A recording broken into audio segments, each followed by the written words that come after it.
imbabazi n'impuhwe nta muvugabutumwa aramuvuga nk'uko ari, nta nurasobanukirwa Bibiliya ngo asobanukirwe urukundo rwa Yesu ruruta nyine uko rumenywa. Tumenyaho gato, twamwegera tukongerwaho akandi, twamwegera tukongerwaho akandi, izina rye nirihabwa icyubahiro.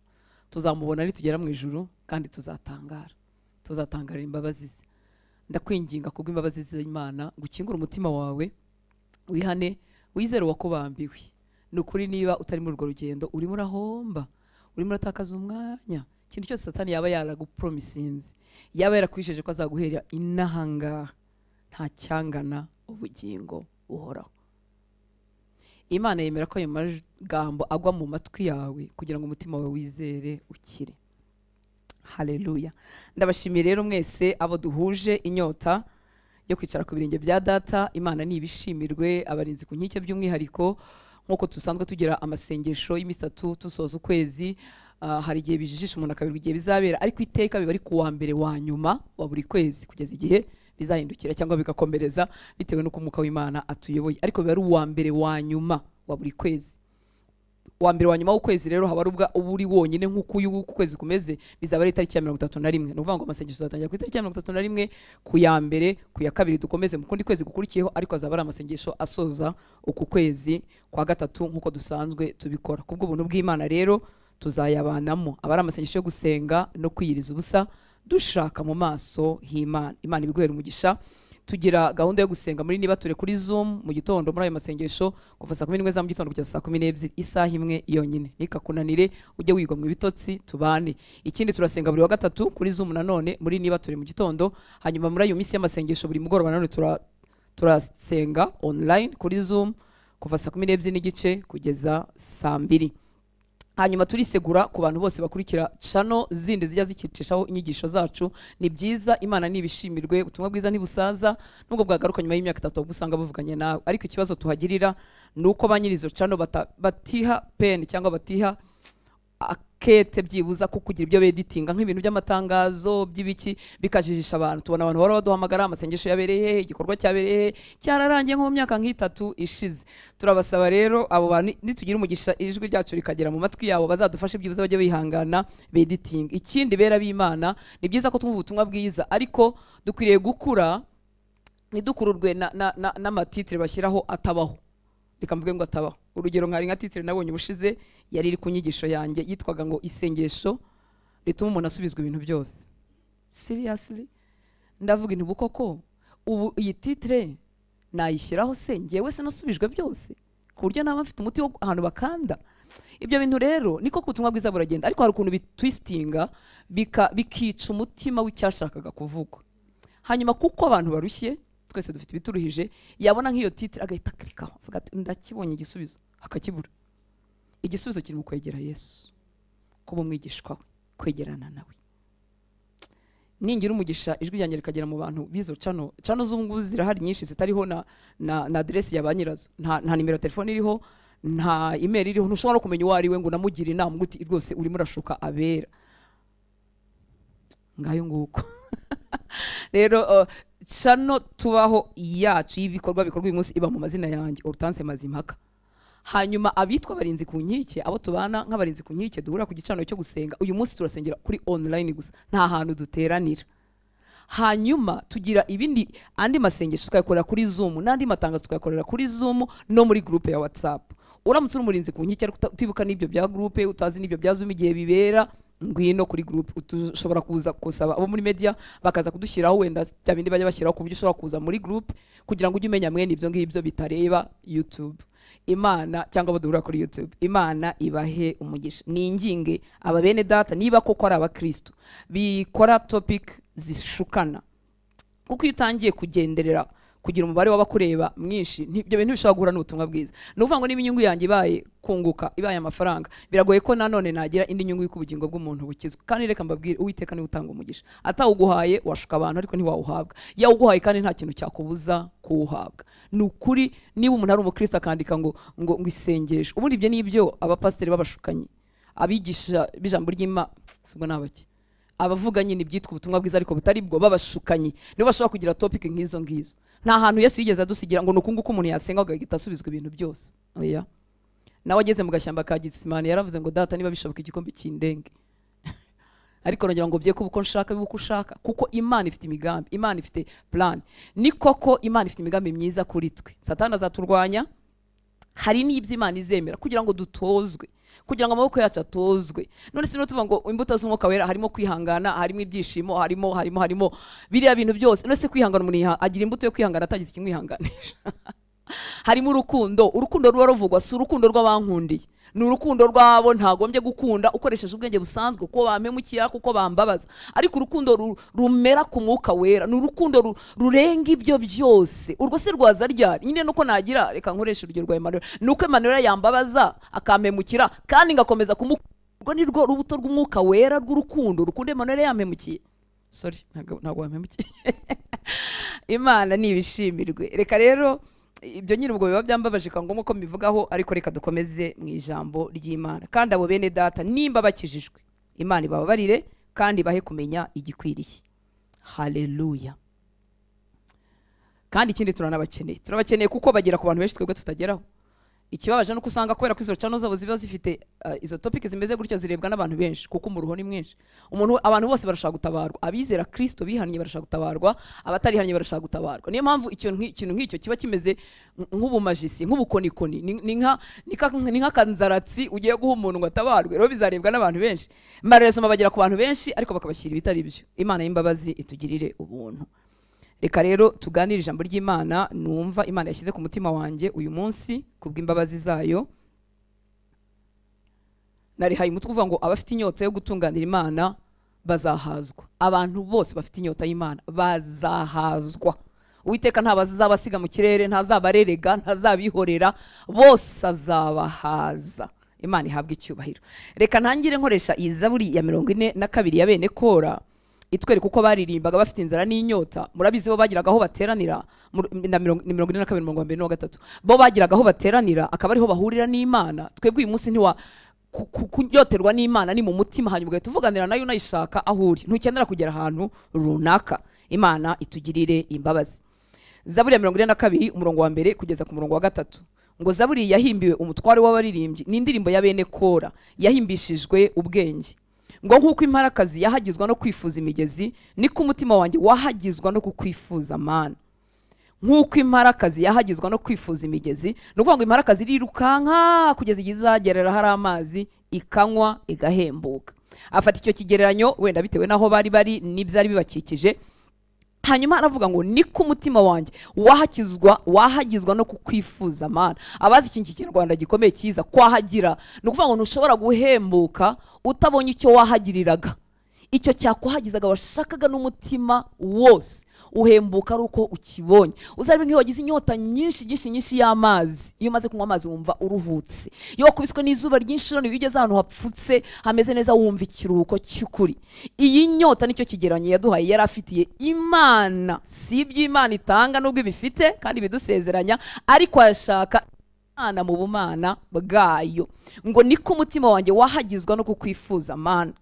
Umutima wanjye ugirira Imana inyota, Imana ihoraho. Nzaza ryari ngo ngaragare mu maso y'Imana. Iyi niyo nyota nifuza ko umwuka wera ashyira mu mitima yacu.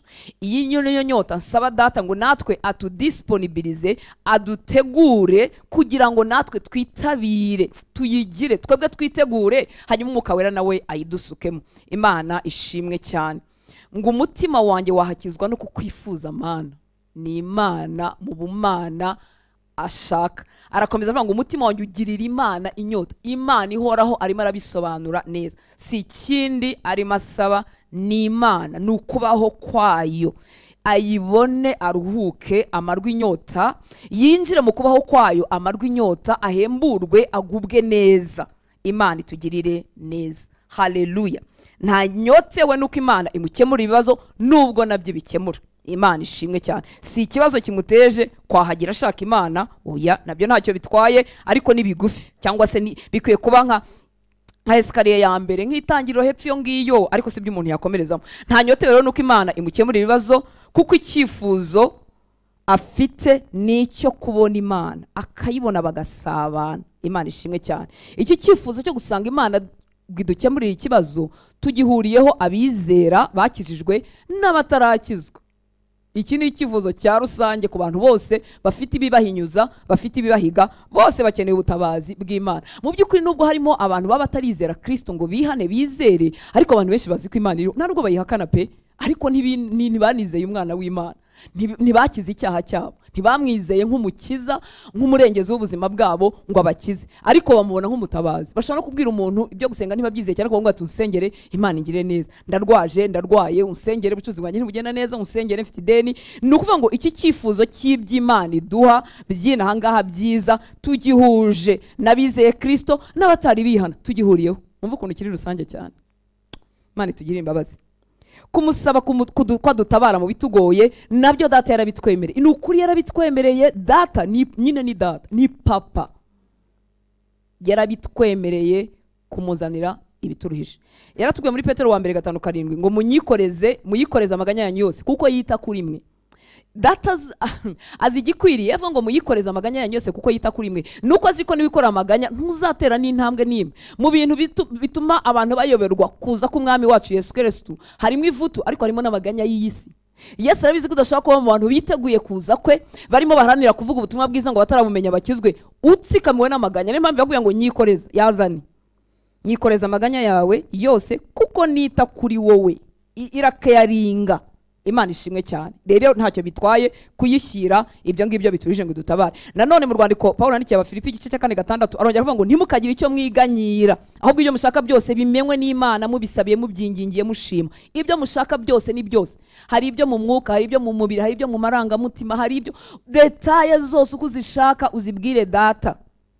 Gusa yakubwiye ngo ntibikuganyishe. Muri make amaganya yahinduremo amasengesho. Ubimubwire, umubwire ibyo ushaka byose, ngibyo dushaka byose bimenywe n'Imana. Hari n'ibintu byo tumenyesha abantu tukabibikoreza, mu by'ukuri bitari ibyabo, byari ibyo kumenyesha Imana ngo bimenywe n'Imana, mubisabiye mubyingingiye mushima. Aha rero nubwo nimo mvuga gushaka data nka data, gushaka Imana nk'Imana ariyo nshaka, ariyo yonyine nshaka, nyotewe kuyibona, si nimo mvuga ngo ibibazo byawe n'ingorane zawe ntubizane Imana. Imana yo yarabyemeye, aravuga ngo mubizane pe, ni data, ni inshuti, yarabitwemereye. Imana nishimwe cyane. Ariko reka mbabwire, ubwo butabazi tuba tuyishakaho bundi kumwikoreza amaganya yacu yose, kuko atwitaho, kumutira ibyakatuganyishije tukabimuha, ibi ngibi ntago bihaza, ntago bimara inyota. Kimwe iyo gikemuye ntigigusiga gifite mw'inyota, ahubwo uhita ugira ikindi cyifuzo cy'uko icyo kintu wabonye cyarindwa, cyarushaho gukomera, cyakwenkirizinga, cyabyibuha n'ibindi nk'ibyo ngibyo.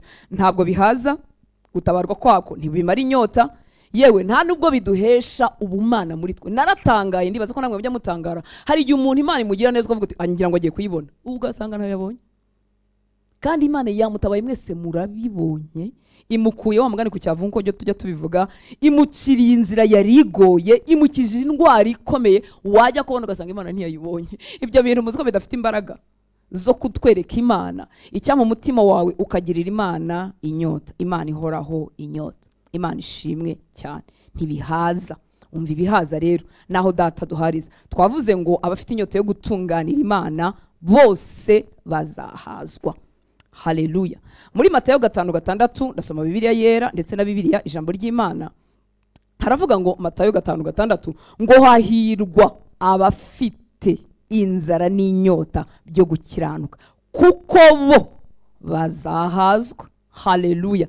Bafite inzara n'inyota byo gukiranuka, barashaka Imana no gusa nayo, barashaka iby'Imana ibashakaho, nicyo kibaraje inshinga, bibasunikira mu masengesho, bibasunikira muri Bibiliya, bibasunikira kwiga, bibasunikira kwiyiriza, bibasunikira ikintu cyose kitwegereza Imana. Barashaka Imana, bafite iyo nzara yo gutunganira Imana. Ngo hahirwa bafite inzara n'inyota byo gukiranuka kuko ari bo bazahazwa. Muri make icyo ni ikifuzo gikurura Imana, ntishobora gusiga itabahagije. Haleluya. Muri Bibiliya ijambo ry'Imana akavuga ngo hahirwa bafite inzara n'inyota byo gutunganira Imana. Nabikunze ibi. Hahirwa bafite inzara n'inyota byo gutunganira Imana kuko ari bo bazahazwa. Hari igihe tuvuga ngo bafite inzara n'inyota byo gukiranuka, ukajya wumva gukiranuka ni ikintu kinini kibyibushye cyane cyane ko gukiranuka tugenderamo ari uko twahawe, Yesu yaradutsindishirize akutubaraho, ukajya wumva nyine ni ibintu Yesu yakoze, ukajya wumva ngewe ngira ngo sinangombwa ngo mbyinjiremo. Ariko Bibiliya ijambo ry'Imana irakabaho. Yatubwiye ngo bafite inzara n'inyota byo gutunganira Imana. Gutunganira Imana twese turabyumva, ibintu byoroheje, n'inzu yawe ugira igihe ukayitunganya. Muri make ikintu kimwe kikajya mu murongo cyagenewe, buri kintu kikajya mu mwanya wacyo. Hahirwa bafite inzara n'inyota byo kubaho ubuzima Imana yabafatiye, uko Imana ibishaka akaba ari byo bifuza, ibyo Imana ibashakaho nabo akaba ari byo bakumbura, bakaba bari muri urwo rugendo. Bashobora kutabibashiriza umunsi umwe, nta n'umuntu ujya ubibashiriza umunsi umwe, ariko barimo barigira imbere, ntibagira iminsi yo guhagarara, ntibagira iminsi yo gusubira inyuma, barimo barigira imbere, bafite inzara n'inyota byo gutunganira Imana. Imana ishimwe cyane. Ngo abo rero bo bazahazwa. Imana itugirira ubuntu. Umuntu rero udafite inzara biragoye ko yahazwa. Ikibabaje rero ashobora guhazwa n'ibindi bintu byinshi asonzeye, ibyo byakajya bibona, akaba ari ibyo abona, akaba ari ibyo abona. Ariko Imana si yashaka, arashaka wenda ibyo Imana igikora, ibyo itanga, ibyo yumvise. Ikindi kubana n'Imana hari n'ukuntu bitanga izina ryiza, bigatanga izina ryiza mu bantu, tukaba turi abana beza ngo babarukore b'inyangamugayo, bikaduha izina ryiza mu bantu, tukatambuka amahoro. Ariko Imana y'imbabazi wowe nanjye itukuzuza inzara n'inyota byo kwitunganira. Haleluya, haleluya. Nicyo gihe havuka icyifuzo gikwiriye cy'isengesho rikwiriye no kwifuza kuzuza umwuka wera cyangwa kubatizwa umwuka wera nk'uko tubivugaho hanyuma. Mu mutima unyotewe gutunganira Imana, mu mutima ubabazwa nuko utatunganiye Imana, mu mutima ubabazwa nuko kamere yawe ubyukanye, mu mutima ubabazwa nuko wacumuye kuwadukunze bihebuje, uwo mutima bibabaza, uwo mutima ukorwaho ukumva mari. Dawidi yarasenze amaze gukora ishyano no gutwara umugore w'abandi no kwica umugabo we. Muri Zaburi ya 51 aravuga mu bintu yavuze, yageze aravuga ngo ntunkureho umwuka wawe. Nuvuga ngo yarazi iyo presence y'Imana muri we. Dawidi ntiyavuze ngo ntunyambura ubwami, ntunyambura abandirimbira, ntunyambura icyubahiro wambaye, ntunkureho umwuka wawe. Ibintu utabisogo ngo ugiye kubaho ku Imana ntiwamenya uburyohe bwabo. Ariko Imana ishimwe ko data biduha twese, ngo arirwa bafite inzara n'inyota byo gukiranuka, kuko abo bazahazwa, biga batarize, bakomeye badakomeye, bari mu itangiro ry'urugendo cyangwa bamaze imyaka mu gakiza, data ntazabacaho, azagenda bahaza. Imana itugirira imbabazi. Haleluya, haleluya. Amasengesho rero y'ibyo tujya dusengera ntagushuke. Reka nkubwire, twese turi abantu badakunda gutsindwa, turi abantu batifuza ko ibintu byacu bigenda neza. Ndagira ngo wowe nanjye dufatanye gucekinga imitima yacu. Mu mpamvu nyamukuru zijya zidutera kwegera Imana no gusenga, hanyuma tuze kurenga aho hantu. Nukuvuga ngo nshobora gukora amasengesho kuko nashaka esheke iruhande rwanjye. Sinshaka ko abana banjye batsindwa mu ishuri, sinshaka ko abana banjye basaza badashatse, sinshaka ko abana banjye bamera nabi, sinshaka urugo rwanjye sinshaka ko business yanjye imera nabi. Yewe umve n'igitangaje, sinshaka ko ministry Imana yampaye igayika imera nabi. Ibyo byose ni byiza ariko ni bigufi. Kuko nuvuga ngo fite muri make ninjye ninjye ministry yanjye ntibembi, none binteye gusenga. Simbura icyo mbwira abantu, binteye gusenga. Simbura icyo Imana sinsebere ku gatuti, binteye gusenga. Nukuri ni byiza, ariko twavuga ngo ni nk'ibyo muri maternelle, ni nk'ibyo muri nasari, ni nk'ibyo ku rwego rw'ibanze. Imana y'imbabazi tugira ubuntu. Nuvuga ngo ibyifuzo n'amashengesho byinshi birimo bizamuka ku misozi hirya no hino, cyangwa aho abantu basengera. Ne kuvuga ku misozi kuko ntago hemewe mvuge aho abantu bose basengera, bari mu byumba, bari hirya no hino, ibyifuzo byinshi bizamuka. Nugutinya ko nagira esheke, nugutinya ko navugwa nabi, nugutinya ko nasa nabi, nugutinya ko nahomba, nugutinya hari yewe no gutinya ko Satani yambasha. None nkaza kwihisha mu Mana, ko turabizi ko ubwami bw'umwijima bukora. Ndihisha mu Mana kugira ngo Satani atamaraho, kandi koko yakumaraho pe. Ariko Mana nta hantu byagereranywa, nta hantu bihuriye n'uyu mutima usonzeye gutunganira Imana. Reka umwami Imana twigeze imbere. Ni igiki kidusunikira gusenga, ni igiki kidusunikira kujya mu ijambo ry'Imana, ni igiki kidusunikira kujya mu nzu y'Imana, ni igiki kidusunikira gushaka Yesu. Ni ukuri nongera nkubwire ngo yitaye ku buzima bwawe. Arashaka kugukiza indwara niba urwaye, arashaka kuguha amahoro niba yabuze, arashaka kukugirira neza. Icyo ntitukanakibeshyeho. Mu bubi bwanjye sindarota na rimwe, ntaranakizwa. Mu bubi bwanjye sindarota na rimwe nifuriza ikibi umwana wanjye. Ntago biranzamo ngo mwe ngo aragatsindwa mu ishuri, reka da, aragahomba ibyo yatangiye. Mu bubi bwanjye hatarajyamo n'agakiza sinigeze mbirota. Data mwiza utagira igice cyo guhinduka arakwifuriza ibyiza, ariko ibyo byiza ntibizaguhaza, ibyo byiza ntibizaguhesha icyo abera bagenewe isi idashobora guhabwa, cyitwa kuzuzwa, kubatizwa, guhabwa umwuka wera. Imana itugirira ubuntu. Icyama umutima wawe ukagira inyota. Haleluya. Nari nkivuga ngo benshi turasenga dusaba data ngo turengere, ntidutsindwe muri domaine yari yose, ntidutsindwe umwanzi ntatwibe ntatubashe. Ariko aho turimo kuvuga uyu munsi n'ubundi buzima data yageneye abana bo mu rugo gusa. Yesu yaravuze muri Yohana 14 umurongo wa 17, Yohana 14:17 ngo niwe mwuka w'ukuri, ntibishoboka ko abisi bamuhabwa kuko batamurora kandi batamuzi, ariko mwebweho muramuzi kuko abana namwe kandi azaba muri mwe. Haleluya. Turavuga inyota y'ubumana muri twe, turavuga inyota yo gutunganira Imana. Nongere shyireho naka kuko Satani n'umuriganya ku kigero aba iyo tutabaye masa turiganyiriza no mu cyiza. Nizere wenda ko biri bwumvikane. Nuvuga ngo kwifuza umwuka wera ntago bikwiriye kukubera nko kwifuza outil de service, igikoresho cy'akazi.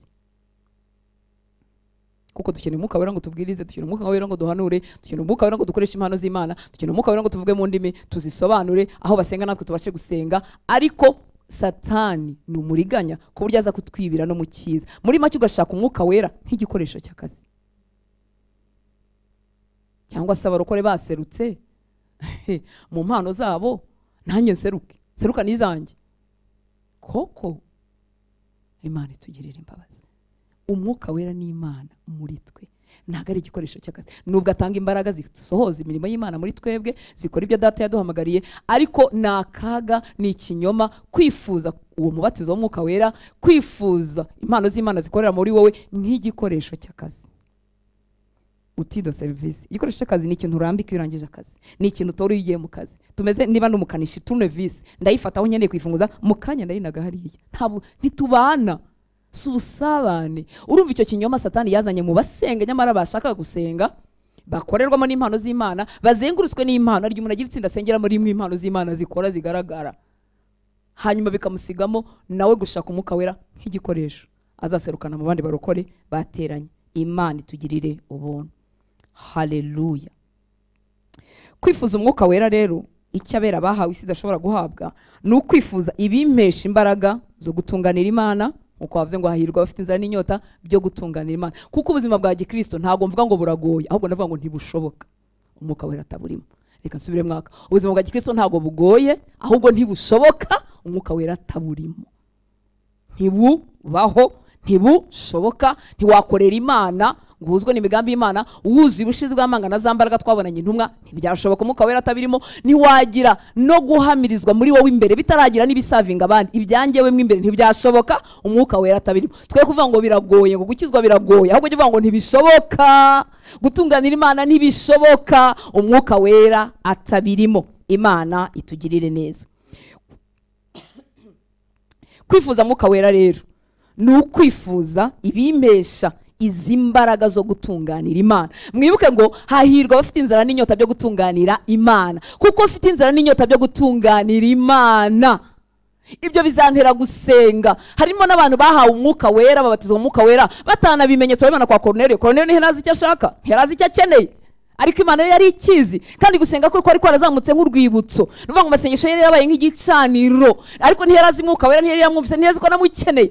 Iteka umutima usonzeye Imana, Imana izawuhaza, izaguha ibyo utamenye, izaguha ibyo utumvishije, kuko umutima usonzeye Imana. Ibizi step ikurikiraho, ariko Imana ni nziza. Imana itumenyera step ikurikiraho iyo turi mu kubaho kwayo, iyo tuyinyotewe. Iramenya terutasi ntazi iby'umwuka wera, ntazi iby'impano z'Imana, ntazi iby'imbaraga z'Imana, nta maso y'umwuka afite, nta matwi y'umwuka afite, ntiyumva ibintu ntabizi, ikamuza nabyo kubw'imbabazi zayo, kuko mu mutima wanjye harimo inyota yayo. Mfite inzara n'inyota byo gutunganira Imana, kutayitunganira birambabaza. Haleluya. Rero abifuza umwuka wera ni benshi, ariko wongere iki cyifuzo kigomba kuba kimeze uko, ari ikimpesha kwifuza imbaraga zo gutunganira Imana, kuko namenye ko ntabibasha. Ni icyifuzo cyo kwifuza Imana muri njye. Hejuru y'ibyo ngibyo havuyeho icyo ni kwifuza cyane kuba mu buzima bwuzuye imbaraga zisohoza icyo data yangeneye, nkabyifuza n'umutima wanjye wose. Si ukwifuza imbaraga zimpesha kumenyekana, zimpesha kugaragara neza. Murabizi impano zitanga igikundiro, buriya ntacyo wabikoraho, zitanga igikundiro. Niyo mpamvu utabaye maso zikurura Satani n'abakozi be, kuko zitanga igikundiro. Ariko ni ukwifuza, nyuma yo kwifuza gutunganira Imana nkamenya ko ntabibasha, niho nkwiriye kwifuza wa mwuka wera umhamya, utsinda, untoza gutunganira Imana. hanyuma ibyo bikanantera kumenya ko ntari uwanjye ngo nigenge, nkamenya ko ari umugambi Imana ifitiye, kwa kwifuza umwuka wera nanone kukazanwa n'icyifuzo cyo kugira ngo singire imbaraga zimpagarika mu by'Imana yangene, nkorera Imana nk'uko yari yarabigennye mu mbaraga n'ubushizi bw'amanga bw'umwuka wera. Imana itugirira ubuntu. Haleluya. Ibi rero n'ubundi nabivugaga ngana n'ubundi kucyo abera dukwiriye kwifuza kuruta ibindi, ari cyo cyangwa ari we umwuka wera w'Imana. Umwuka wera w'Imana tumwakira mu buryo bubiri, nibaza ko abantu benshi babizi, ariko reka twongere tubisubiremo. Umwuka wera w'Imana niwe wakwemeje iby'icyaha, nkuko muri Yohana 16:8 hatubwira. Ntibyashoboka ko umuntu amenya ko yimenya ko ari umunyabyaha akeneye imbabazi z'Imana atabibwirijwe n'umwuka wera. Yaraje atwemeza iby'icyaha, niwe utubwira ibyo gukiranuka, niwe utubwira n'iby'amateka cyangwa se iby'urubanza. Uwo ni umwuka wera. Ni ukuvuga ngo abantu bose bakijijwe bagize umunsi bagira encounter n'umwuka wera, kuko ntiwakizwa ngo ntushobora kuvuga ko Yesu ari umwami utabibwirijwe n'umwuka wera. Nimbwa ngo ntushobora kuvuga, si ukuvuga ko kumunwa umupfumu. Hari igihe twavuga tuzi ko abakorera Satani ngo batabasha kuvuga ngo izina rya Yesu. Barabivuga se ko barivuga? Simvuga rero guhamya ko kumunwa, ndavuga mwuka wera. Nta muntu ushobora guhamya ko Yesu ari umwami atabibwirijwe n'umwuka wera. Uko ni uguhamya ko mu mutima, ko kundi umwuka wera yemezanya n'umwuka wacu ko turi abana b'Imana, cya gikorwa cyo mu mutima kiba. Uko guhamya ntikwashoboka. Muri make ntiwavuka ubwa kabiri, ntiwakwitwa umwana, ntiwahinduka umwana w'Imana umwuka wera atakoze igikorwa muri wowe. Niwe udutungira agatoki Kristo, akatwereka Kristo. Nkunda rya jambo rivuga ngo azatsinda bisi. Ubundi wakijwe utsindwa nta muntu ukuburanyije. Murabizi kandi uburyo twese tuba dukunda kugaragara neza. Iyo utarakiza uraburana, barambeshyera, banyitikirana kandi ntari cyo, kandi nyamara uburi cyo. Tuba dufite ukuntu dushaka kugaragara, ariko umwuka wera atsinda bisi. Umunsi yanyemeje iby'icyaha, yabinyemeje ni nyenyine, nta n'umuntu uhari. Uko niko bigenza, kwemeza iby'icyaha nta muntu uhari. Ukabona ububi bwawe n'uburyo uri umutindi wo kubabarirwa, n'uburyo ibyirato byawe bihindutse zeru n'ubusa. Cyaduha data akatwongerera bakizwa. Iri jwi rya mwuka wera rikavugira muri benshi bari biringiye ibinyoma n'ibyondo n'ibipapuro. Haleluya. Mwuka wera ubwo azaza azatsinda bisi abemeza iby'icyaha. Iyo umuntu yakijijwe, nawe warakijijwe, uramureba ukanezerwa, aragondama. Aragonda, aba yarahagaze atya ashinze ijosi nk'uko twese tuba tuyashinze, akagonda, akuzurwamo no gushaka Imana, akuzurwamo no guca bugufi. Byajyaga yihagaramo we aburanaho bigahinduka ubusa. Niyo mpamvu uzatubona turira tumeze nk'abantu badafite ubwenge n'ubusirimu. Uzatubona rimwe na rimwe twarize twimyiriye, turi abagore b'abasirimu, turi abagabo b'icyubahiro. Ukatubona rimwe na rimwe twarize twimyiriye, tumeze ukuntu kutabasha gusobanukira abatarabisogongera. Ariko mwuka wera yatugezemo turatsindwa, tukibuka imbabazi z'Imana zirengagije imyaka yacu kururungutana, tukamubaza ngo waduciye Yesu. Ndasaba ubwo buntu ngo butembe mu mutima wawe uyu mugoroba niba utarabwakira. Ndasaba mwuka wera ubasha kwemeza imitima, ngo yemeze umutima wawe utazaherekeza abandi. Haleluya. Naza azatsinda bisi. Nari mvuze ngo umwuka wera tumwakira mu buryo bubiri. Uko atsinda bisi bakihana bagakizwa, mwuka wera bayaje muri twe. Mu Galatiya 4:6 n'indi mirongo myinshi irabihamya, ariko reka nkoreshe mikeya muri iyo. Galatiya 4:6, urwandiko Paulo yandikira ry'Galatiya 4:6, aravuga ngo kandi kuko muri abana bayo. Nicyo cyatumye Imana yohereza umwuka w'umwana wayo mu mitima yacu. Avuga ati Abba Data. Umwuka w'Imana aba muri njye, aba mu bakijijwe twe, kuko turi abana bayo. Nicyo cyatumye Data yohereza umwuka we muri twebwe abana b'Imana, abantu bakijijwe. Turi ibitangaza bigenda mu isi. Niyo mpamvu abamarayika bafite amatsiko yo kutureba. Niyo mpamvu Paulo yavuze ngo dutungisha benshi, dusa nk'abagiye gupfa nyamara tubeshaho abandi, dusa nk'isuzugurwa ariko dutanga ubuzima. Turi umucyo w'isi, turi umunyu w'isi. Data dutegereje ko dutwara ubutumwa bwiza kugera ku mpera y'isi kugira ngo iherezo ribone kuza. Tekereza abantu Data yabikije iherezo ry'isi. Niyo mpamvu ukwiye guhaguruka uvuga ubutumwa bwiza. Niyo ukwiye gusenga kugira ngo wumve umuhamagaro wawe. Hari aho uri umumisiyoneri, hari aho wahawe gutwara ubutumwa bwiza mu moko atarageragwa no mu butumwa bwiza, hari aho wahawe kuba mobilizer, gukangurira abandi, hari aho wahawe gusenga, hari aho wahawe gutanga amafaranga yawe, ahari aho. Ariko ntuzigera ubimenya udatindanye n'Umwami ngo usobanukirwe bidashidikanywaho icyubereyeho muri uyu mwaka, mu myaka izakurikiraho. Imana itugirire ubuntu. Kandi kuko muri abana bayo, nicyo cyatumye Imana yohereza umwuka w'umwana wayo mu mitima yacu, avuga ati Abba Data. Umwuka wera ari muri twe.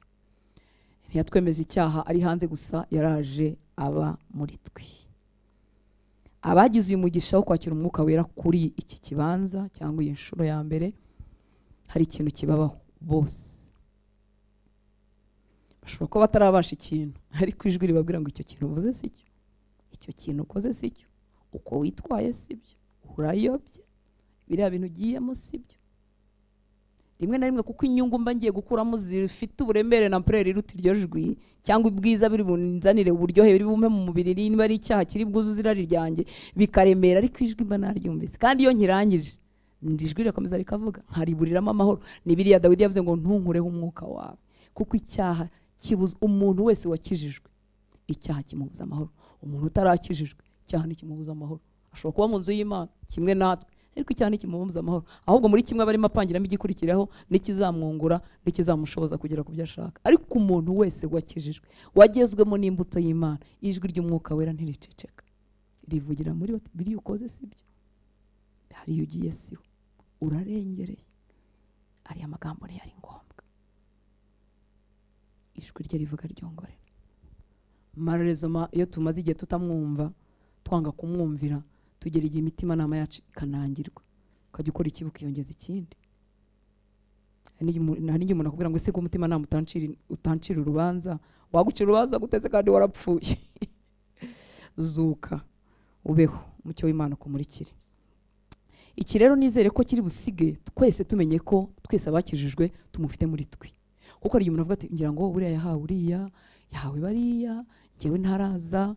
Hani igihe umuntu yikorera ibyaha akajya avuga ati ngira ngo naramwambuwe, yamvuye. Niko ko ubusabane buratokorwa, kandi icyaha kiramunga, kikobera nk'ikimungu, ukajya wumva Imana ntikumva, ukajya wumva wajya no gusenga Satani akakurega, icyaha kikakurega, ibintu bikakubana bibi ukabihirwa. Igituma ubihirwa burya nuko wakijijwe, kuko udakijijwe nta bihirwa nabyo.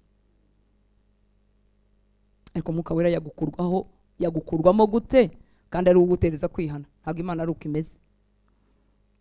Rero twese abana b'Imana, Data yohereje umwuka w'Imana mu mitima yacu, ari muri twe. Haleluya. Ariko icyo twakongeraho, umwuka wera muri twe imbere, ntiturahabwa igikurikiraho. Kandi akenshi iyo bigarukiye aho ngaho, tumugirana intege nke, tukazibamo, tukamuhana mu byaha, tugatubyuka. Ikindi ntacyo twungura ubwami bw'Imana cyane, kuko tuba tukirwana na twebwe mw'imbere. Ntacyo twungura ubwami bw'Imana, kuko za mbaraga zindi duhabwa iyo tumubatijwemo zituma dukora ibirenze ibyo twashobora mu bushobozi bwacu, tuba tutarazihabwa. Icyakora iryo jwi riba rikiri muri twe, twahindutse abana b'Imana, turamutse dupfuye twajya mu ijuru, ariko ntacyo turamarira ubwami bw'Imana cyane. Imana ishimwe cyane. Bizaba bibaje kuko dushobora kurangiza urugendo rwa hano mu isi, ukajya usanga uwo wagombaga kuba we ntiwigeze uba we, kuko utigeze ubatizwa mu mwuka wera. Impano z'Imana wagomba gukoramo, warakomeze wadimiriza abandi ukajya ugira ngo nizo zigitangaza, kandi wenda wowe wari ufite izindi z'ibitangaza zari kutwungura. Kuko icyabera baziherwa no kugira ngo twungurane, dukorerane, uzani yawe nanjye nzani yanjye, dukorerane. Hanyuma ukazarangiza urugendo ugasanga wagombaga kuba igitangaza mu isi, wagombaga kutubera igisubizo mu itorero mubera, ni wowe wagombaga kutugirira za mpano zose nziza, ibitangaza, gukiza indwara, kurobanura imyuka. Ugasanga nta murozi wari kwicarana natwe ko wari kuba wamubonye, ugasanga wari gukoresha ibintu byinshi byiza, ariko ntibigeze bigukoreramo kuko utigeze ubatizwa mu mwuka wera. Ndifuza ko umwuka wera w'Imana yadusigamo inyota y'umugoroba, kugira ngo duhuzwe n'icyo twaremewe. Haleluya, amen.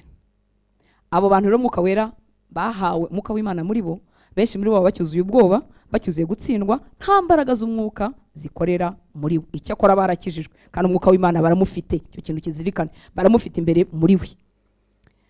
Kristo rero ntabwo twamuhawe, ndetse n'umwuka w'Imana muri twe ntabwo twamuhawe kugira ngo tugume mu ntege nke. Haleluya. Abizera basezeranijwe imbaraga. Mbibutse ko uyu Yesu tuvuga nta kintu avuga atari cya mininga. Niba avuze ngo imbaraga, ubwo ni imbaraga. Niba avuze intege nkeya, ubwo nizo. Haleluya. Abizera rero bagezwemo n'umwuka w'Imana, bahamiriza ko ari umwuka, ko ari abana b'Imana, wa wundi wabatsinze bakamenya icyaha cyabo cyo kutizera Imana. Haleluya. Ntibyagenewe kugarukiraho, ahubwo Data yabasezeranyije imbaraga. Mu byakozwe n'intumwa turahazi, ariko ntituhaviva. turahaza ariko sibwo buzima bwacu. Twahafashe mu mutwe, bamwe twahamenye turi batoya, ngewe ariko ntago ndimo nibutse ko nawe na Bibiliya nkuze, ariko harabahamenye ari bakiri batoya, bamenye ibi byanditswe bakiri bato ariko bitigeze bibakoreramo, cyangwa se byabakoreramo ku kigero gitoya babiheruka ubwo. Murabizi abigishwa ba Yesu bari barimo kumubaza ngo ese ngo nicyo gihe cyo kugarura ubwami bwawe. Yesu yari yazutse agiye gusubira mu ijuru, barimo baza ngo nicyo gihe cyo kugarura ubwami bwawe mu Bisiraheli. Muri make tugiye kugerwaho, karabaye, ingoma yawe iraje. Ubu mbese ngewe Petero ndaba ndikegera, Yohani ndi hafi aho ngaho, Yakobo nanjye ndaho hafi. Kuko iyo bamubaza ngo ni igihe cyo kugarura ubwami mu Bisiraheli nicyo babaga bavuga. Mbese aje gukuraho ingoma y'Abaroma, aje kwima noneho koko nkukomoka kuri Dawidi, nibyo babaga babaza. Ababwira ko atari byabo kumenya iby'ibihe n'iminsi nkuko data yabigennye, ariko ku murongo wa 8 aravuga ngo icyakora, haleluya, muzahabwa imbaraga. Nongere mvuge, sinzi mperutse kubivuga numva binyuze, ntago Yesu yaravuga ngo icyakora muzahabwa imbaraga bagize gute, bazifite. Ntazo bari bafite. Iyo bazigira ntibari kwitiranya ubwami bwa Yesu n'ubwami bw'ino ku isi. Iyo bazigira ntibari kurwanira imyanya. Iyo bazigira Petero ntaba yari hakanya Yesu kandi amukunda, yamwihakanya mukunda, amwihakana arira. Iyo bazigira bari kuba mu buzima, iyo bazigira ntibari gusubira kuroba, Yesu yaravuga ati nzapfa nzazuka nyuma y'imisi 3 nzasubira kwa data. Byose regari yari bababwiye, ariko ntibari bafite amatwi yo kubyumva. Nta mbaraga, nta guhishurirwa Imana, nta kumenya imigambi yayo, nta kuberaho yo. Aravuga ngo icyakora muzahabwa imbaraga umwuka wera nabamanukira, kandi muzabaga bo kumpamya i Yerusalemu ni Yudaya yose ni Samariya no kugeza ku mpera y'isi. Arimo arabibwira abantu bafite ubwoba bw'urupfu, abantu bamwihakanye mu kanya gatoya, abantu bameze nk'aho imyaka 3 bamaranye nta kintu yigeze bakoramo, niba arimo kubibwira, ariko arabibizeza neza. Arabwira ngo icyo nzi neza nuko muzahabwa imbaraga umwuka wera nabamanukira, mukaba abagabo kumpamya, mukampamya iwanyu Yerusalemu, mukampamya Yudaya, mukagera muri bene wabo Samariya bavanze n'ikivugi cy'abanyamahanga, mukagera no ku mpera y'isi. Kandi byarabaye, haleluya. Nta kintu gishobora kunyeganyeza itorero ry'Imana, rizahora kugeza igihe nyiraryo azaza kuritwarira. Ku mpera y'isi tuzavuga Yesu, batwica tuzavuga Yesu. Imana ishimwe turi mu gihugu batatwicamo, wenda dufite ibindi byatubuza kumuvuga, ariko reka nkubwire inshuti y'Imana, iri zina rizavugwa ku isi yose. Icyubahiro cy'Imana kizakwira isi yose. Imana niyo mushefu w'ibihe, haleluya, igenga ibihe. Intambara zirakubita, ibihuha bikaba, imyuzure igatera, ibyorezo bikaba, ariko data afite kontrole y'ibihe. Ava itangiriro ry'isi, azi n'iherezo ryayo, haleluya. Hanyuma natwe dushyiramo, aravuga ngo icyakora muzahabwa imbaraga umwuka wera nabamanukira, haleluya. Ibi bintu biraryoshye. Yohana Umubatiza yari yarabibonye bitari byabo. Aravuga muri Matayo 3:11, Matayo 3:11, Yohana Umubatiza yari umuranga mwiza. Aravuga ngo ngeweho ndababatirisha amazi yonyine niyo nshoboye, ngeweho ndababatirisha amazi ngo mwihane, ariko uzaza hanyuma yanjye andusha ubushobozi, ntibinkwira no kumutwaza inkweto, ndiwe uzababatirisha umwuka wera n'umuriro. Mwibuke ko Yohana Umubatiza ngo yari yaruzuye umwuka wera kiri mu nda ya nyina, yari umunaziri, yari umuhanuzi, yari integuza ya Yesu, yewe yari Eliya wagombaga kuza, yari yaravuzweho byinshi. Abona Yesu avuga ati nukuri ngenda batirisha amazi gusa, ngenda babwira ibyo kwihana gusa, ariko harundi ntashobora no gukora ku dushumi tw'inkweto ze, wowe naza azabatirisha umwuka wera. Yohana bivuga bitari byaba, Yesu ataragaragazwa, atarapfa, atarazuka, atarasubira mu bwiza bwe. Yohana arabivuga. Imana ntibeshya. Abera bagenewe kubatizwa mu mwuka wera, abera ntibagenewe kugarukira mu mubatizo wanjye na Sandra tujye tubatiza n'abandi. Si wo mubatizo bagenewe kugarukiramo, umubatizo w'amazi saho, bagenewe kubatizwa n'umwuka wera, babatijwe n'Imana yabo. Hahirwa bafite inzara n'inyota byo gukiranuka, bazahazwa, bazabatizwa, bazuzuzwa. Umuriganya Satani rero yaratunyaze, atunyaga icy'ingenzi, adutera gusengera ibishira bidahaza bitumara imbaraga. Ni ku itorero tumeze, nta mbaraga dufite kubera ibyo. Imihamagaro y'abera irasinziriye, bamwe bazasaza batayimenye kuko batigeze uyu mubatizo bawuhabwa. Imana itugirire imbabazi. Data rero ibi ngibi nkuko yabivuze yarabisohoje mu byakozwe mu gice cya 2 murongo wa 2 kugeza ku wa 4. Uyu mubatizo waje gusohozwa, babatizwa mu mwuka wera, haleluya.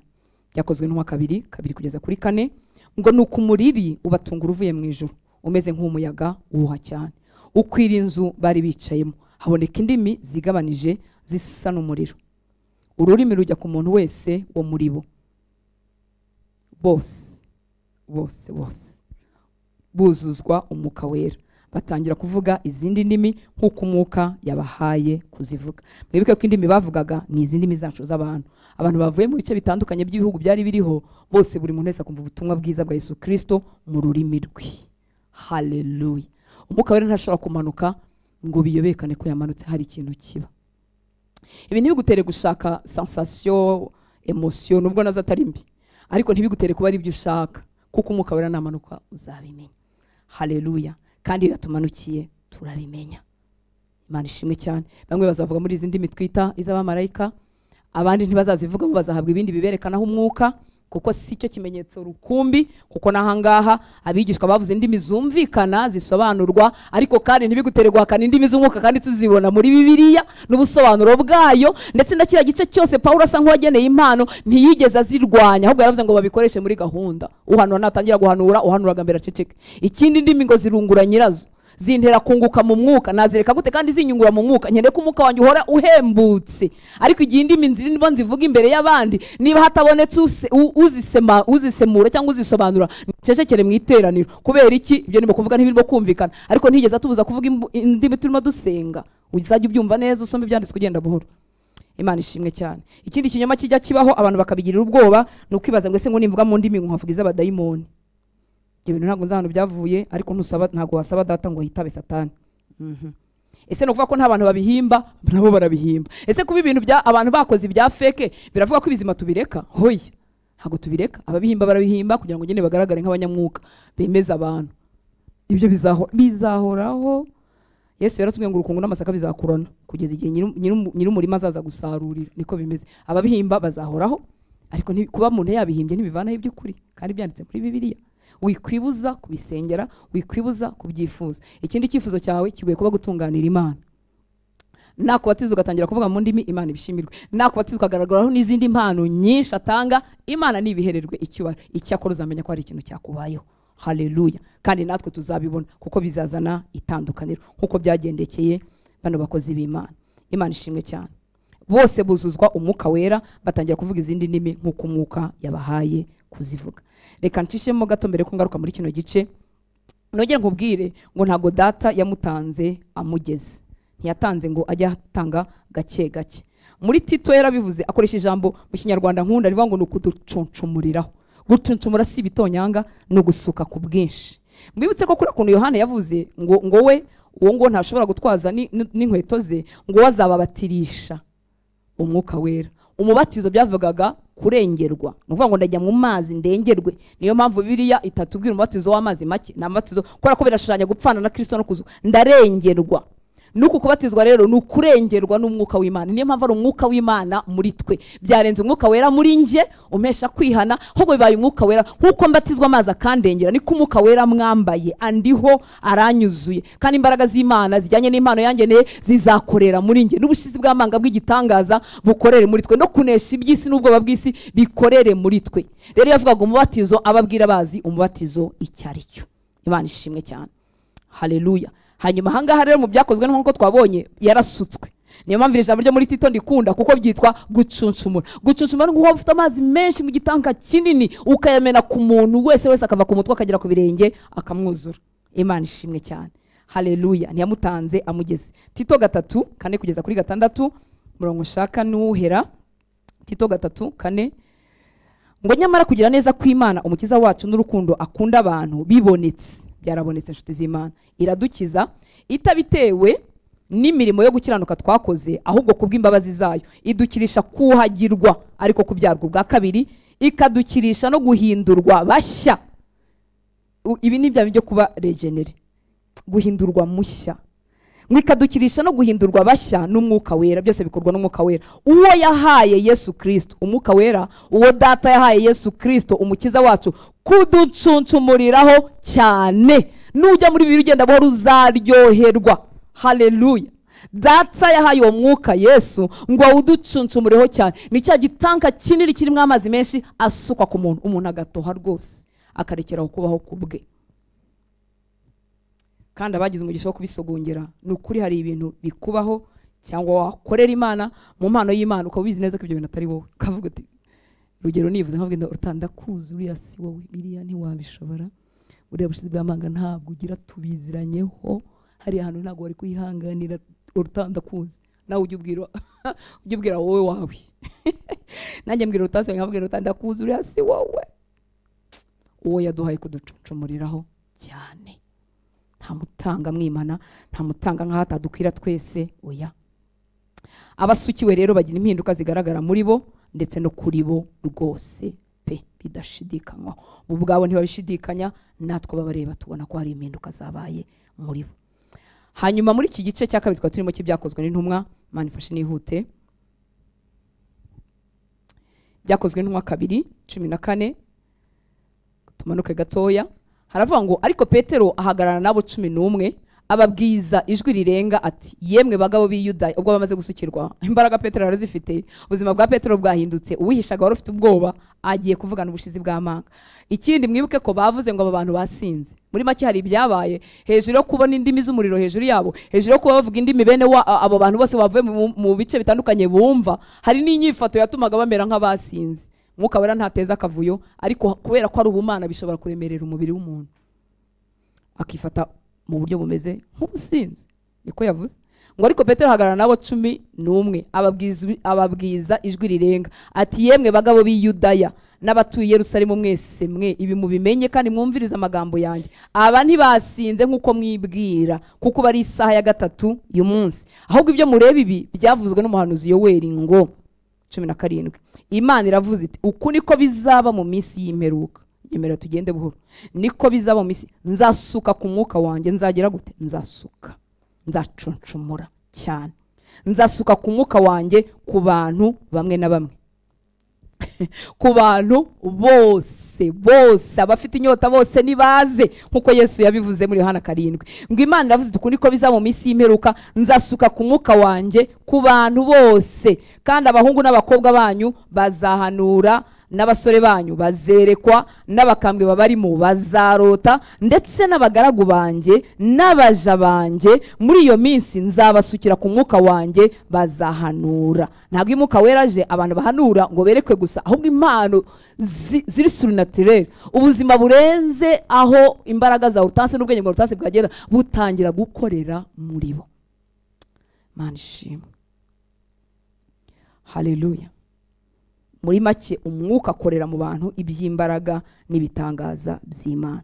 Aba bakozi b'Imana rero ba Petero bahawe imbaraga, ubushizi bw'amanga bwo guhamya Kristo burabuzuye. Iyo natwe tusutsweho nuko bitugendera, ubushizi bw'amanga. Muri make wakwibwiza ukuri ukajya ushaka ikintu kigusunika ukorera ukakibura, ntacyo ni nawe ubwawe ntubasha kugisobanura. Hagize n'umuntu ukubwira ati, ariko se urushywa n'iki? Niba ari umugani uvuga ngo urashya warura iki? Umuntu akaba yakubaza nk'ibyo, nawe kuko wareba ugasanga ntacyo ushya warura. Ariko hari icyabaye kuri wowe kiguhesha ibyo utahisemo, bigutera n'izo mbaraga n'ubwo bushizi bw'amanga bwo kumera nk'umuntu sinzi ugiye kuragwa Amerika, ngira ngo nibyo bihugu bikize ku isi, ugiye kuragwa. Mbese ufite ibineza neza, niyo ucogoye umwuka wahawe arongera akagarura nyiri ibyo yaguhaye n'icyo yabiguhereye, ukuzura imbaraga zo kumuhamya no kumukorera bitewe n'impano wahawe iyo wuzuzwaga umwuka wera. Haleluya, Mana ishimwe cyane. Data ni mwiza. Bahabwa imbaraga, bahabwa ubushizi bw'amanga, bahamya Yesu, baberaho Kristo. Uko niko tubaho iyo twamwakiriye. Haleluya. Nshuti y'Imana rero nkubwire, iki gihe duhagazemo ni nubwo ni ikintu nwa zari zihagazemo kitari cyoroshye, ariko igihe duhagazemo kiragoye. Ntushobora kuba Imana ishaka utakiriye ukubatizwa ku buzima bwawe. Ntushobora kuba uw'Imana ishaka, ntushobora kugira imbaraga zo guhamya imbere y'ibihe. Hari uguhamya Kristo tukamubwira abandi, ariko hari no guhamya imbere y'ibihe. Guhamya imbere y'ibihe ni iki? Ni ugukomeza kuba uw'Imana ishaka no gufata ibyemezo Imana ishaka n'igihe byaba bimpombya. Ibyo rero ntituzigera tubishobora tutuzuye imbaraga z'umwuka wera, kuko ibihe bizaduhinyuza. Ibihe bigiye kurushaho gukomera, ntibizoroha. Simvugira iby'amategeko ari ku itorero ry'u Rwanda, cyangwa amategeko ari ku idini ry'u Rwanda, sicyo mvugira. Ndavugira uko turushaho kwegera ibihe bya nyuma. Ibihe by'isi bizarushaho gukakara, bigambirire kubuza amahoro no kubuza gutera imbere no kubuza kugubwa neza abari muri Kristo Yesu. Bigende biruhanya, bizagenda biruhanya, bizagenda biruhanya. Kandi byaratangiye. hari ikigo urugero mu bihugu biteye imbere udashobora gukoramo utegaragaza ko wemera diversity, niko babyita diversity. Mbese ntiwemera ubudasa uzi icyo bivuga? Uremera abatinganyi, uremera n'abatarabatinganyi. Mbese uremera abagena abalesbienne, uremera ababana umugore n'umugabo, uremera ababana gutyo, uremera abahise. Muri make ugomba kwemera ibintu byose kugira ngo ukore muri mwene icyo kigo, ukabisinya ukabibazwa. Igihe kizarushaho gukomerera bera. Ni igiki kizadutambutsa dufite imbaraga n'ubushizi bw'amanga tutihaye n'umwuka wera kuri twe. Haleluya.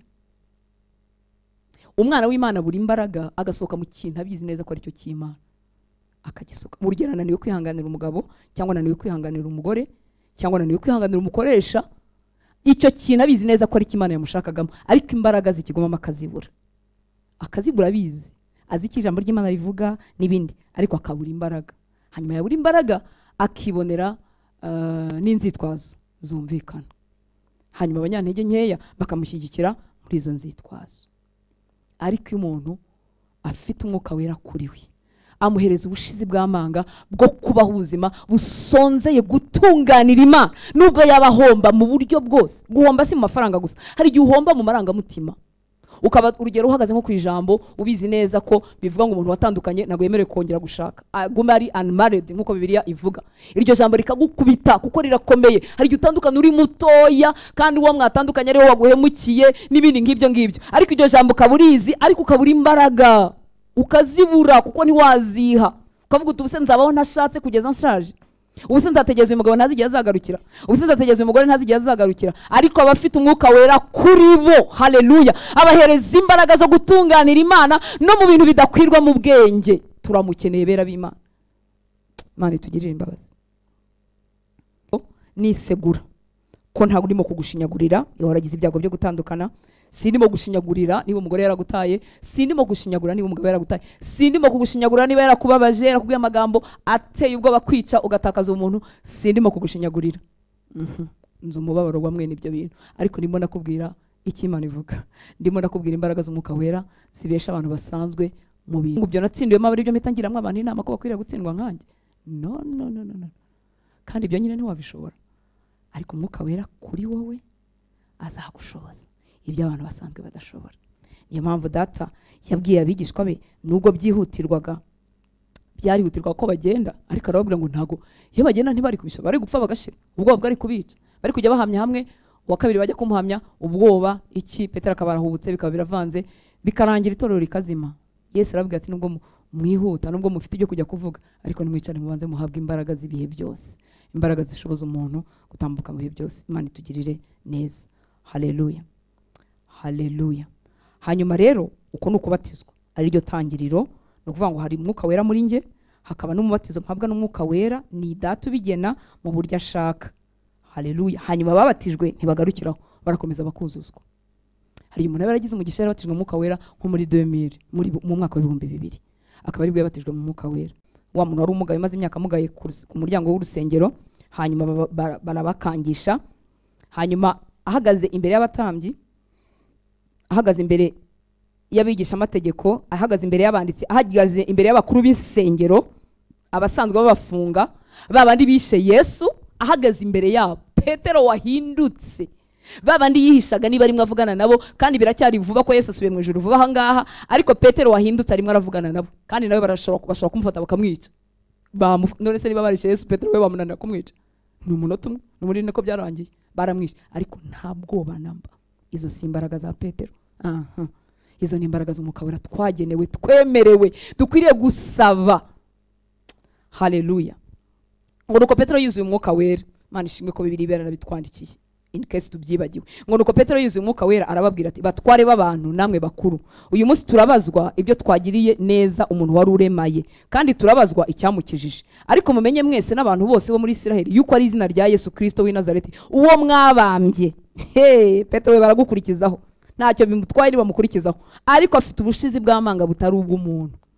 Uwo mwabambye Imana ikamuzura, ari ryo ritumye uyu nguyu, ari ryo ritumye uyu muntu uhagarara imbere yanyu ari muzima. Umva guhamya ko umuntu wuzuye umwuka wera kandi ahagaze imbere y'urupfu n'ubuzima. umurongo 16. Aba bantu tubagire dute? Ubwo bagiye mu nama, baheje intumwa baraziheza, bajya gukora inama, baravuga ati ibi ndono birananiranye, twabakanyisha gugupfu ntibakangika, birananiranye, bajya gukora inama ngo aba bantu tubagire dute ko bimenyekane mu batuye Yerusalemu bose yuko bakoze ikimenyetso cyogeye natwe tutabasha kubihakana. 18. ngo bongera kubahamagara, barabategeka ngo bareke rwose kuvuga cyangwa kwigisha mu izina rya Yesu. Petero na Yohana barasubiza bati niba ari byiza imbere y'Imana kubumvira kuruta Imana nimuhitemo. 20. ngo kuko tutabasha kwiyumanganya, haleluya, ngo tureke kuvuga ibyo twabonye kandi twumvise.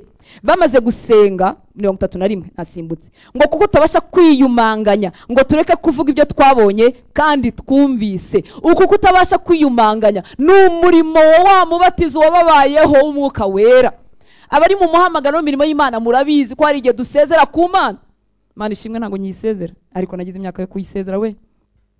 Haleluya. Ariko icyo wahawe kikongera kikabira muri ukavuga ibintu ko ntashaka kubisubiramo, ko ntashaka kwibera amahoro nanjye nkikirizwa nkazigira mu ijuru ngenye n'amahoro ntanduranyije. Ariko icyo wahawe n'icyakoretse kuri wowe kikakubuza kwiyumanganya, ukongera kwasanga wabyisanzemo, wabisubiyemo, utitaye ku kizaba n'ikizavugwa n'icyo uzahomba n'icyo uzatakaza. Kuko tutabasha kwiyumanganya ngo tureke kwigisha muri iri zina, ntibyadukundira. Umubatizo w'Umwuka Wera watugezemo, turagurumana muri twe, dufite ishyaka nubwo twapfa tuvuga. Muri make umwuka wacu wa nyuma wakomeza ukavuga utariko n'umwami nubwo mutwica, ariko arakiza nubwo muri mutwica, ariko yaje gukiza ubwoko bwe bw'Abisiraheli, ariko yagiye amahanga yose bakomeza bakamuvuga kugeza baheza umwuka. Turifuza impamvu y'inyigisho no kugira ngo twongere tunyoterwe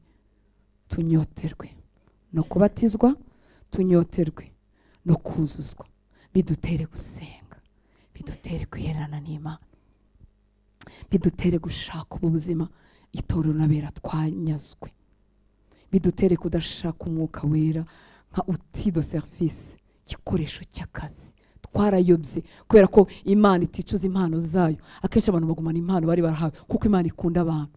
Impano zabereho kungura abera ngo bagirirwe neza, kuko Imana ikunda abantu. Hari umuntu atakaza ubusabane na yanzara yo gutungana Imana akayitakaza, agasigarana Umwuka Wera nk'igikoresho kagukoraho rikaka impano z'Imana, akagira ubushizi bw'amanga na boldness yo kuvuga ubutumwa bwiza, ariko biri empty kubera ko inzara yo gutunganira Imana yashize mu mutima. Kandi Umwuka Wera ajya yigarura icyamukanyumva, ugaca bugufi ukamutagira, ukavuga uti ndavuga ibyawe ariko inzara yo kugutunganira yarashize. Ngufashe nk'igikoresho cy'akazi, uri nka tournevis y'umukanishi yifashisha ruko agiye kukiraka kongera akaguta. Umwuka Wera n'Imana muri twe, arababara, arishima, agira agahinda. Niyo mpamvu biratwe ngo ntimugateze agahinda Umwuka Wera mwahawe. Haleluya.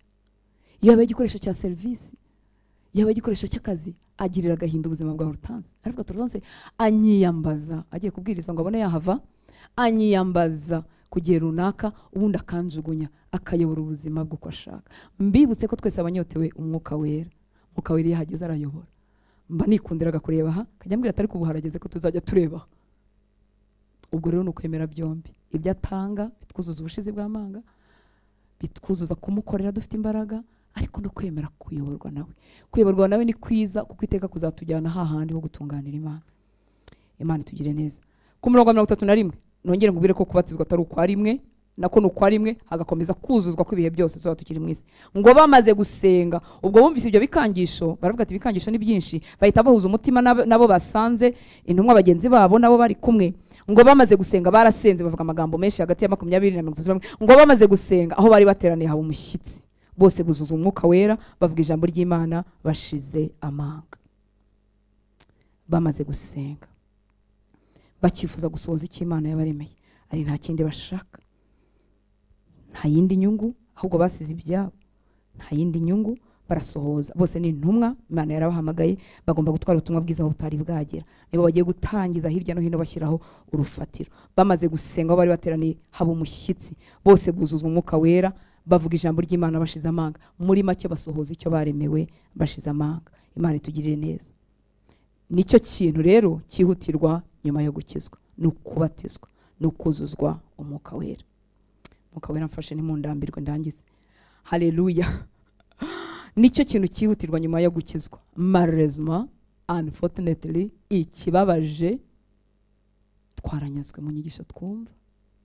Abantu baraza tukababwira ko bakeneye gukizwa, rimwe na rimwe tukanabibabwira tutababwiye inyigisho zihesha umuntu uzumva kwizera, hanyuma ntitubabwire igikurikiraho n'igikenewe, kuko tunyazwe nabo tukabahesha ibituzu, tukabaha ibituzuye. Yamara gukizwa akazahora strugglinga, akanyonterwa ibyo Yesu atanga. Niba yaje yishakira kubyara akaba ari byo asaba, niba yaje yishakira umugabo n'umugore akaba ari byo asaba, niba yishakiraga promotion mu kazi, niba yishakiraga ko karande zicikagurika niba yishakiraga gukora abantu kubera inyigisho za deliverance zamamaye mu buryo butari bwo. Umuntu wese abazi ko akeneye gukorerwa deliverance, zamamaye mu buryo butari bwo. Iryo umuntu ndeba akavuga ati naragushakije nkore deliverance, ndetse n'iki gituma ukenera deliverance? Ati nyine nuko numva ngomba gukorerwa deliverance. Nta bimenyetso byo kubohwa bya bindi bigaragara bimuriho. Afite ibibazo ngo twese tubifite mu buzima. Kwirukana mu kazi se ubwo ni igitangaza, ntabandi barirukana. Kubohora ata diplome rimwe se ni igitangaza. Hari ibindi bimenyetso nyine byerekana kubohwa byatuma wenda ushakisha ubwo bujyanama n'uburyo. Kandi n'ubundi nubwo umuntu yakwitwa ko gukorera deliverance, ugakora icyo twita kirdam, ukamubwira rwose inzira waciyemo zanduye, mukihana nibyo, mukitandukanya nabyo, mugasenya ibihango waba waragiranye n'ibyaha mu buryo butandukanye mukabisenya. Ariko n'ubundi reka nkubwire nshuti Imana, nutabaho ubuzima bw'abigishwa uzakomeza kuba imbohe ya Satani. Nutabaho ubuzima bw'abigishwa, n'ubundi rero ubayeho ubuzima bw'abigishwa, n'ubundi wabohoka.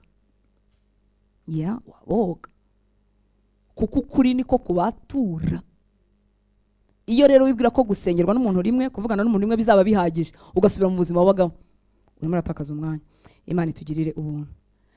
Kuzura umwuka wera, kubatizwa mu mwuka wera, nako guhora twuje umwuka wera, nibyo byihutirwa nyuma yo gukizwa. Niko abigishwa ba mbere, intumwa za Yesu hose zagendaga nicyo kintu babazaga aho ubutumwa bwiza bwabaga bahageze.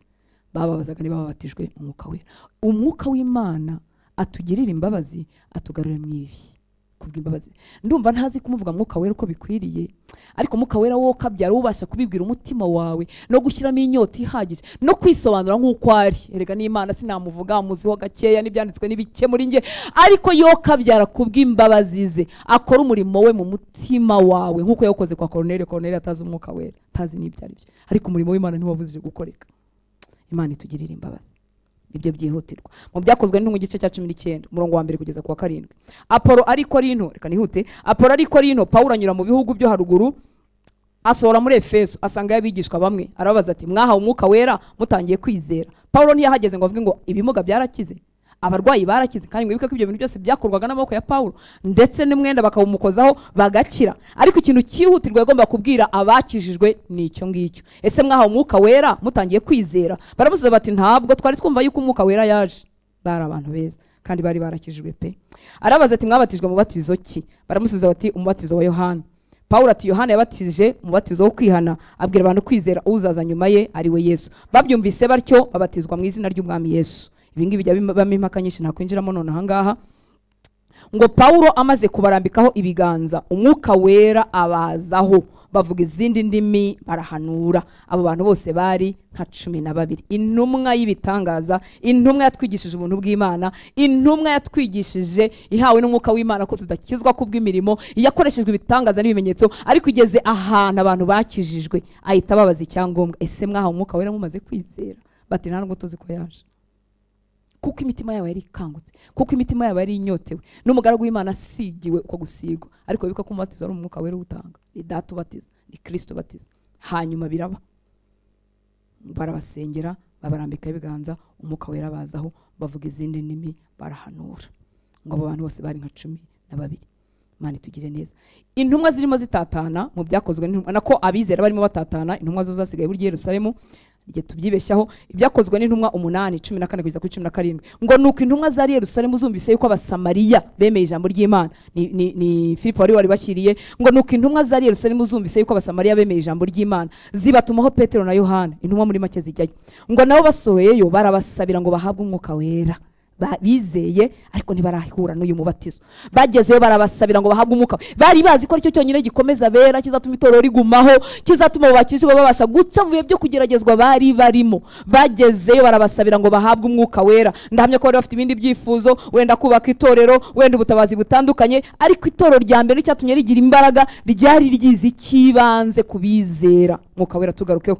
Nabo basohoyeyo barabasabira ngo bahabwe umwuka wera, kuko hari hataragira n'umwe wo muri bo amanukira, ahubwo bari barabatijwe gusa mu izina ry'umwami Yesu. Ngo nuko barambikaho ibiganza bahabwa umwuka wera. Haleluya. Hanyuma kwa Koruneliyo igice cya 10. Nifuje gushyiramo kwa Koruneliyo kugira ngo wumve iyi diversite yo gukora kw'Imana, uko Imana ikora mu buryo butandukanye. Kuko kuvuga utundi ntahura n'ikiganza, umwuka wera ntazaza. Ku munsi wa Pentekote nta kiganza cyari gihari, barawuze. Kwa Koruneliyo Petero yaratunguwe ko ntiyarazi ko aba banyamahanga yari yanabapinze ukuntu, ntabwo yarazi ko abanyamahanga bemerewe umwuka wera, nta muntu yarambitseho ikiganza, umwuka wera arahaza. Ushobora gusengerwa rwose ushyizweho ikiganza, akaba ari cyo gihe cyawe cyo kubatizwa mu mwuka wera. Ushobora no gusenga uri wenyine ukabatizwa umwuka wera, uko umaze kumva aya magambo y'Imana akagusika mu inyota. Kwa Koruneliyo iwabo mu gice cya 10 cy'ibyakozwe n'intumwa 34, ngo Petero atura amagambo ati, ni ukuri menye ko Imana itarobanura ku butoni. Nawe ubimenye ko Imana itarobanura ku butoni. 36, ijambo ry'ubutumwa bwiza bw'amahoro Imana yatumye ku bana ba Isirayeli ivugishije Yesu ari we mwami wa bose. Iryo jambo murarizi, ryamamaye Yudaya hose, rihereye i Galilaya, hanyuma y'umubatizo Yohane yabwirizaga. Ni irya Yesu w'i Nazareti, uko Imana yamusutseho umwuka wera n'imbaraga. Yesu yambaye umubiri, imbaraga yakoresheje nizo yasutsweho n'umwuka wera, nkuko nawe wazigenewe ukwiriye kuzigirira inyota. Ngo yamusutseho umwuka wera n'imbaraga, akagenda agirira abantu neza, agakiza abo Satani atwaza igitugu, kuko Imana yari kumwe nawe. 44. Petero akivuga ibyo, umwuka wera akigira gute? Akivuga ibyo, umwuka wera amanukira abumvise ayo magambo bose. Imana itugirire neza. Haleluya. Data yaramudusezeranyije. Ya magambo dukunda gusengeramo aba muri Luka 11. Wa mugore watitirije, byarangiye Yesu avuga ngo ese nubwo mwebwe muri babi mukamenya guha abana bane byiza, mukamenya guha abana bane byiza, ese data we ntazarushaho guha umwuka wera abo mumusabye? Ntazarushaho guha umwuka wera aba mumusabye? Gusaba ni ukwacu, gutanga ni ukwa data, akomokwaho ni impano nziza zose. Ese umwuka wera yavuye mu mutima wawe, uri hano urizera urakizwa? Imana nibishimirwe. Ongera umusabe. Ngo icyo Yohana yahamije akavuga ngo undi sinkwiye no gutwara inkweto ze, wowe naza azabatirisha umwuka wera n'umuriro. Icyo Yesu yahindukira abigishwa ababwira ngo icyo akora muzahabwa imbaraga, uwo ntazo mufite, ariko umwuka wera naza muzahabwa imbaraga. Data yasohoje icyo yasezeranye, umwuka wera yaje kugumana n'abizera. Iryo sezerano nawe ni iryawe, kuko Imana itarobanura ku butoni. Yesu yaravuze muri Yohana igice cya 7, reka dusenge. Ngo yari mu minsi mikuru y'Abayuda, ngo ku munsi wa nyuma w'iyo minsi mikuru Yesu azamura ijwi, ngo avuga cyane, ngo aravuga ngo umuntu ntagira inyota azahondi anywe, unyizera imigezi y'amazi y'ubugingo izatemba iva mu nda ye.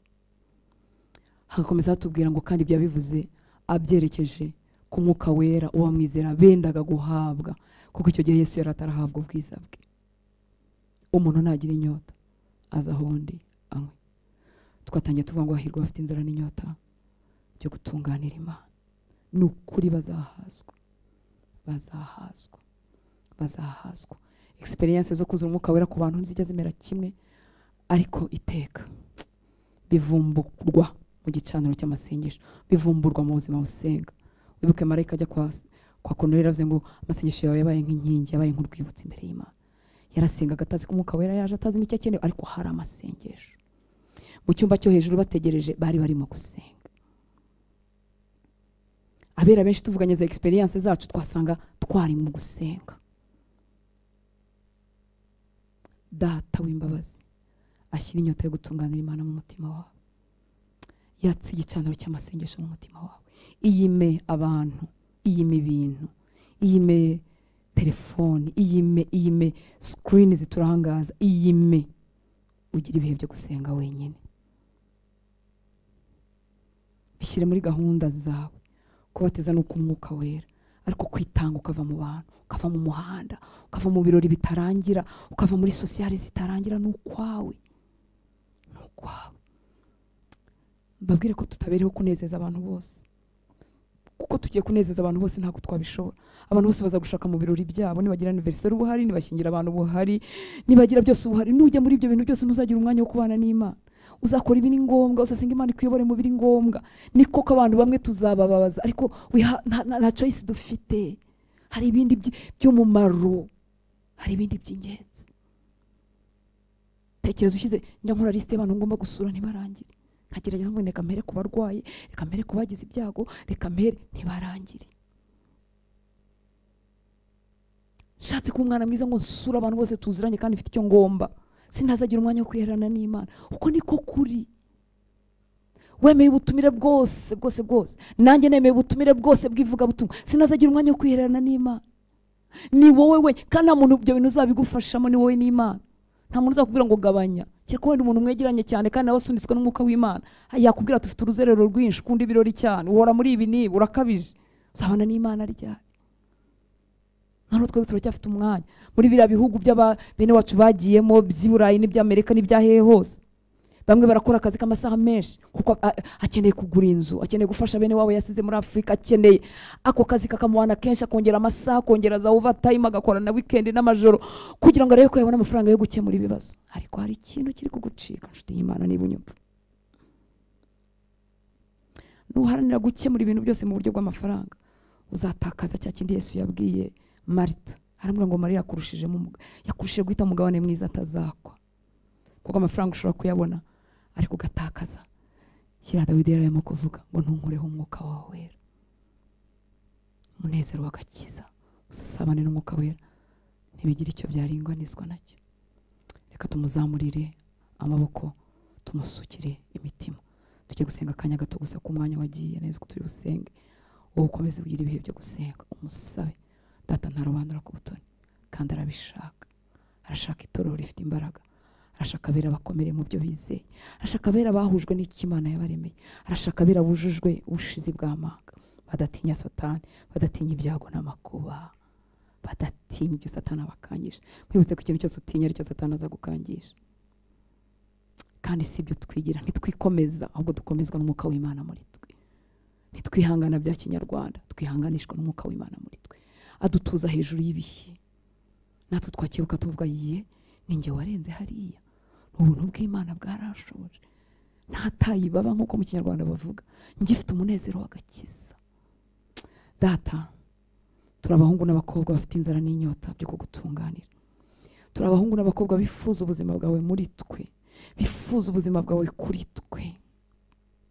Turagushaka mwami w'abantu, ngwino dusange, ngwino tubatize none, ngwino wuzuza ibyawe muri twe.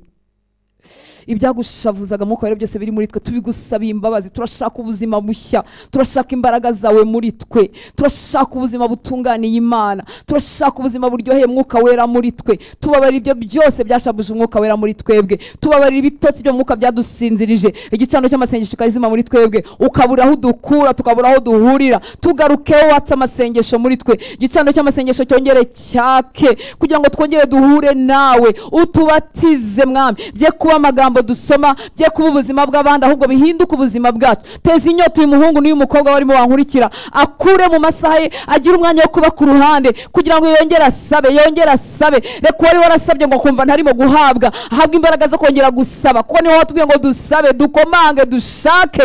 Nta kabuza tuzahabwa, nta kabuza tuzabona, nta kabuza tuzakingurirwa. Uzuza inyota izatuma atarekeraho utamuhaye ibyo wasezeranye. Reka kandi abigeze kugirirwa ubuntu bwo kugira umubatizo, bagatakaza ibihe byo gusenga, bagatakaza ibihe byo gutunganira Imana, iby'isi bikadukururanya guhora ku ngoma. Reka bongere bahabwe iyo nyota kubw'imbabazi zawe, bongere bagire ibihe byo kwihererana nawe kubw'imbabazi zawe. Bahore bujujwe bidakama, bahore bujujwe, imigezi y'amazi y'ubugingo ive mu nda yabo, kugira ngo ineteshe iyi si yumagaye, kugira ngo itware ubuzima batuzengurutse batabufite, kugira ngo dutware ibyawe nyagora ku ngoma, tudatwaye ibyacu, tudatwaye amarangamutima yacu, tudatwaye experience zacu, dutwaye ubuzima bwawe muri twebwe nyagora ku ngoma. Garuka mu itorero ryawe mwami w'aba, utuzure, uduhembure. Siga inyota y'igitangaza mu mitima yacu. Mu mutima wanjye urimo mvuga, unyuzuza inyota. Mu mutima w'uyu muhungu n'umukobwa banteze amatwi mwami w'aba, utwuzuza inyota yo kugutunganira. Abo bazahazwa kandi abo barahirwa, tumara inyota y'ibindi. Inyigisho mbi twumvishe zaduhaye inyota y'iterambere, ntitwarishaka nk'ibikorwa n'ibikoresho, ahubwo aba ariryo ritwuzura, turigirira inyota. Byaduhaye inyota y'ibishira kugira ngo tugire inyota y'umugabane tutazamburwa, tuguranure, tuvidura ibintu bibi byose twumvise bikatwuzura, tukabyuka dushaka amafaranga, tukarara tuyashaka, tukayagwa inyuma, ariko tutagira umwanya wo kwihererana nawe.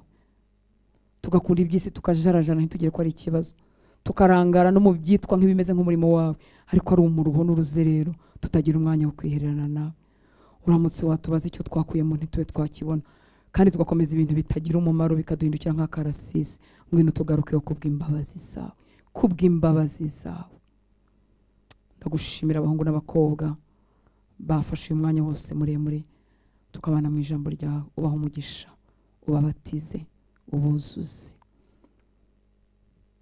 ab'imitima yabo itarakinguka ubahe kwemera batsindwe, bihana icyaha ko batakwizeye.